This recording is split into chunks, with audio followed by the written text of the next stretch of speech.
Let's talk about the greatest strategic failure in marketing. It's called the average user trap.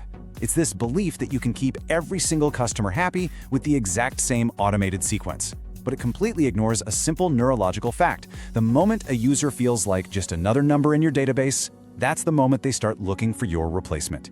Today, we're going to pull that trap apart. We're going to explore the architecture of personalized retention paths. This is a system designed to turn that generic, robotic automation into genuine, responsive relationships that actually last. This isn't just about cutting down on churn. It's about completely re-engineering the user journey. This is how you keep customers forever. You know, we've all been sold this myth of automated growth. It's this really seductive idea that you can just build one perfectly crafted email campaign and it'll serve 1,000 different people with 1,000 different needs. But here's the thing.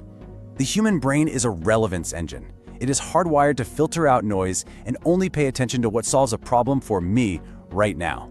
So when your communication is generic, when it doesn't speak to where a user is in their journey, it's not just ignored, it actively trains them that you are irrelevant.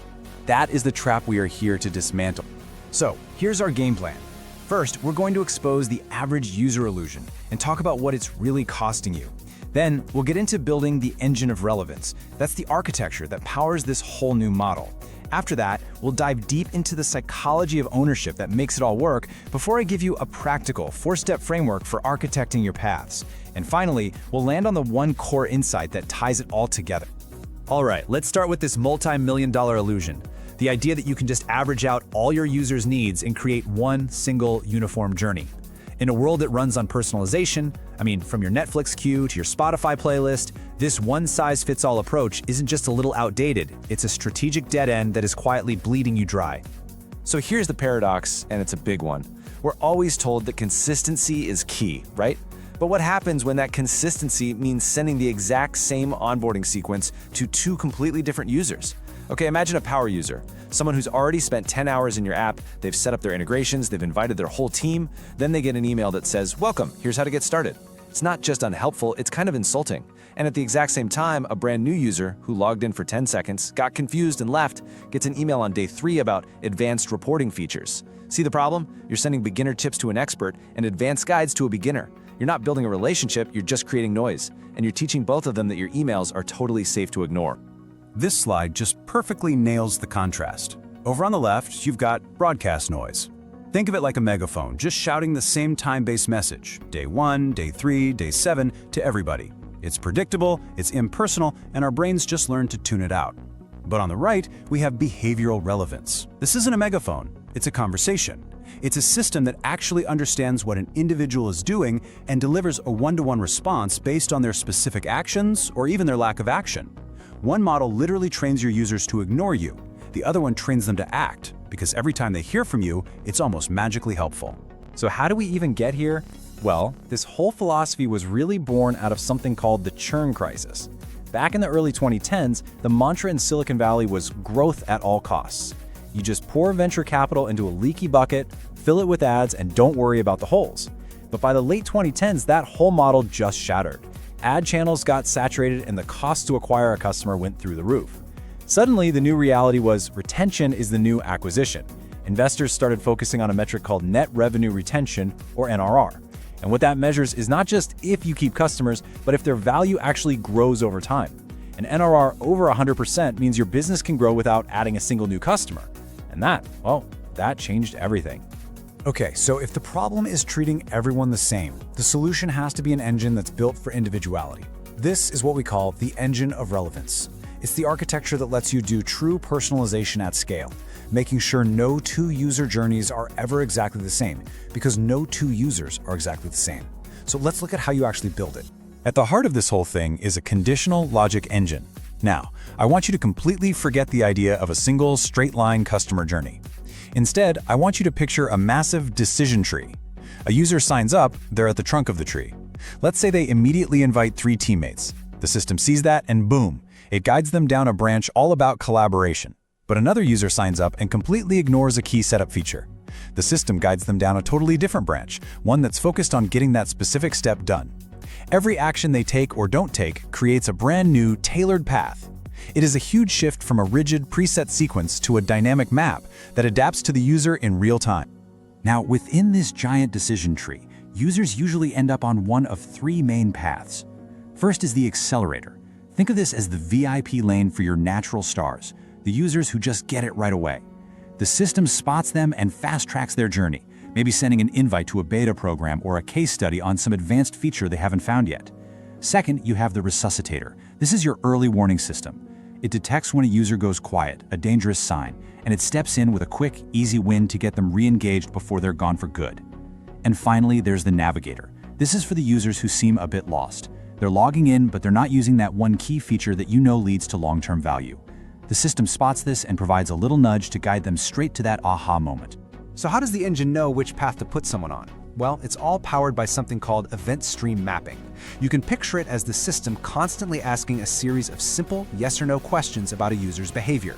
We call these binary signals. Did they invite a teammate? Yes or no. Did they complete their profile? Yes or no. Did they export their first report? Yes or no. If the answer is no when your data says it should be yes for a happy customer, the system flags that as a usage gap. It knows the user is at risk, and then instantly it pivots their path, serving up the exact tutorial or guide they need to get back on track. It's a living system that doesn't just onboard people, it actively guides them to success. Okay, so we've covered the what and the how. But the why? Well, that's where this whole thing becomes incredibly powerful. Let's dig into the behavioral science that makes these personalized paths work so well. Because this isn't just about clever tech. It's about tapping into some really fundamental patterns of human motivation. The first psychological principle at play here is the goal gradient effect. Decades of research have shown that our motivation just skyrockets the closer we feel to finishing a goal. You know the classic example, right? The coffee shop loyalty card.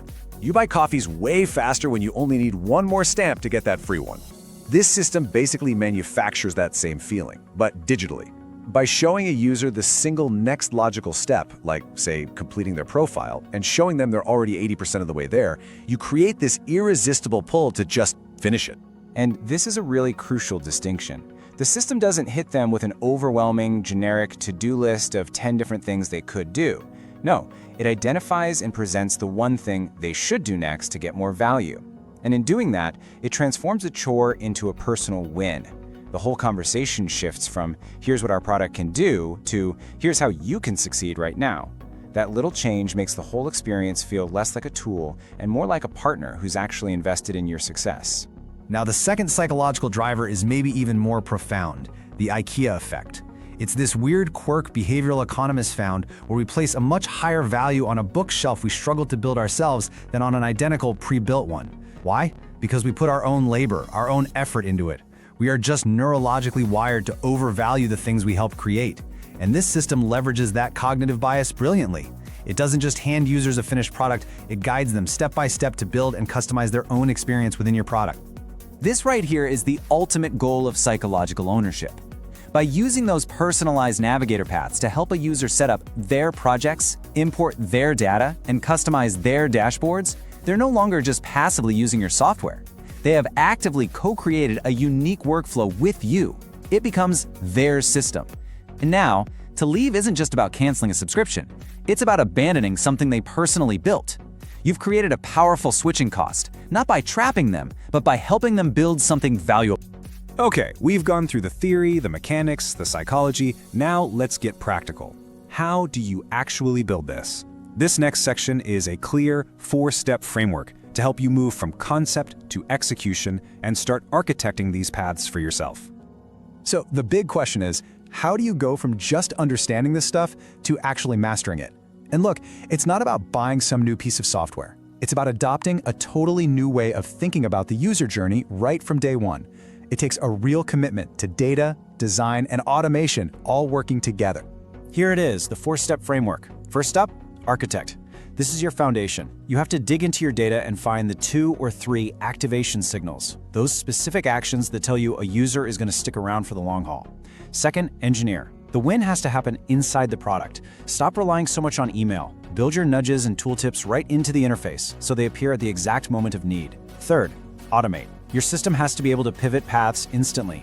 The delay between a user's action and the system's reaction, we call it decision lag time, needs to be as close to 0 as you can get. And finally, measure. Forget about vanity metrics like email open rates. You need to track behavior, not clicks. The key metric is the velocity of success. How fast can you get a new user to hit those critical activation signals? Your goal is to shrink that time, always. When you get all of this right, the ultimate objective of this entire framework is to create an experience that is so personalized, so responsive, so just uncannily helpful, that every single user feels like the product was designed and built specifically for them. When your product can anticipate their needs and clear roadblocks before they even have to ask, you stop being just a tool they pay for. You become an indispensable partner. All right, let's bring this all home. If you strip away all the technology, all the psychology, and all the frameworks we've talked about, what's the fundamental truth at the heart of this? It really comes down to a simple but profound shift in your perspective. This is the core insight. The old model was the marketing funnel, this kind of blunt instrument designed to just push as many people as possible through a series of rigid, predefined steps. This new model creates a gravitational pull. By deeply understanding where a user is and what they're trying to achieve, you don't need to push them. You just clear the path and light up the value that they were already looking for. It's a fundamental move away from coercion and toward a true partnership. And we'll end on this idea. Growth isn't linear, it's learned. It's learned by your system, which gets smarter with every single user action it sees. And it's learned by your user, who feels seen, understood, and guided every step of the way. When you stop trying to force everyone down the exact same road, and instead build a journey that learns and adapts to your user's ambition, well, that's how you keep them forever.